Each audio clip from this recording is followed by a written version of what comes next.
Well, Yeah. but not only with children, but with teenagers and adults, the self-esteem. Everyone, right? You know, I have a so- theory about that. Oh, you want to share I that? have lots of theories. Yeah, So I'd yeah. love to hear So it. one of my big themes that I talk a lot about is internal versus external locus of control. And I think a lot of times when people are pushed around by the externals, right? Whether it's, social media or film or the latest trends, in the world or, anything really, right? And if you try to respond to the externals, even if it's not an authentic response, right? Say, oh, I'm going to like country music because everyone else does, You're right? right, yeah. Right, but you really It's a don't. thing to do, and yeah, But you really like don't. it, yeah.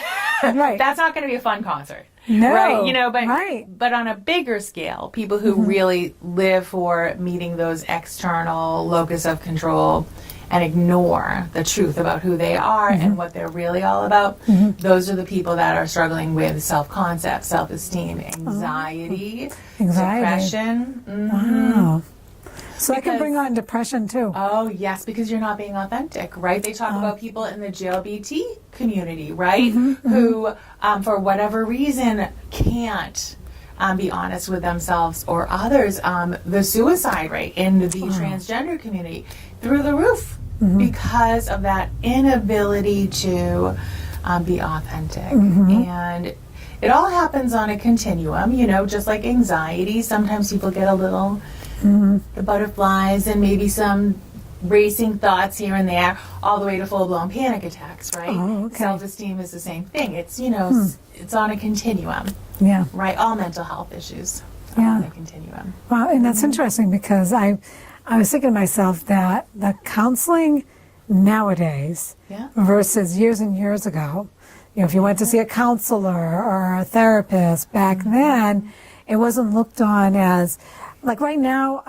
my opinion only is that when you go to see a therapist, it's just like seeing a medical doctor. You're keeping yourself well Yes.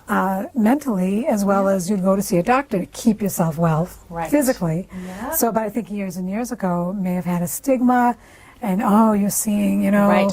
Well, and I so think that's how's that changed? I think that speaks to why Elevate and many, many other practices have grown so quickly, right? I believe they said by 2025 we were going to grow by 20 or 25% Wow. in terms of vocation, right? So there's a lot of jobs out there for people in this field.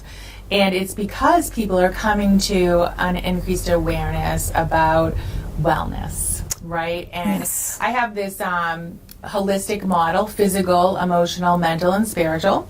So we have to take care of the physical body, which is obvious, right? Yep. Eat, sleep, Yep. hydrate, exercise, Yes. right? Yep. Emotional, which is expressed by relationships with people, right? That's how we can get activated emotionally, or that's how we can feel great emotionally, right? Is Yes. through relationship. Absolutely. Mental, our thought life.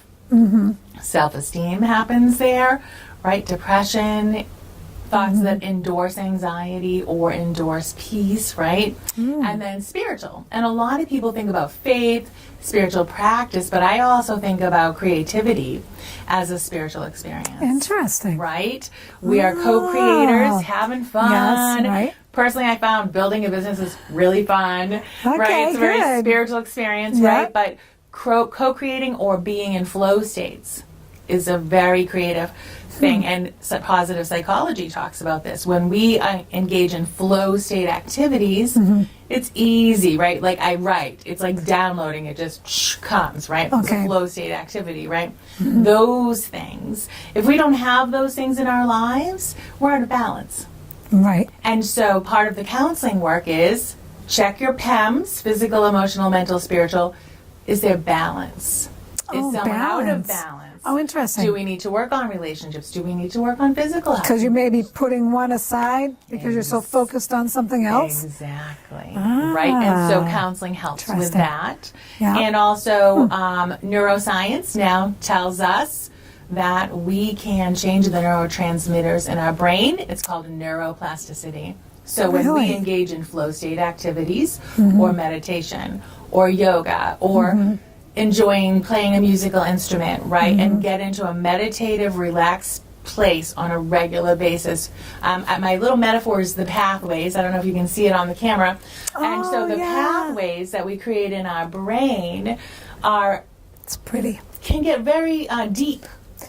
So Okay. if someone has a trauma history with a lot of anxiety, or they have been stuck in depression for years and years and years, those roads are grooved, right? And it takes Yes. a lot of work to get out of those patterns. And how you can do that, science has proven, is by making sure you're intentionally relaxing, intentionally meditating, doing yoga, painting, creating, flow state activities.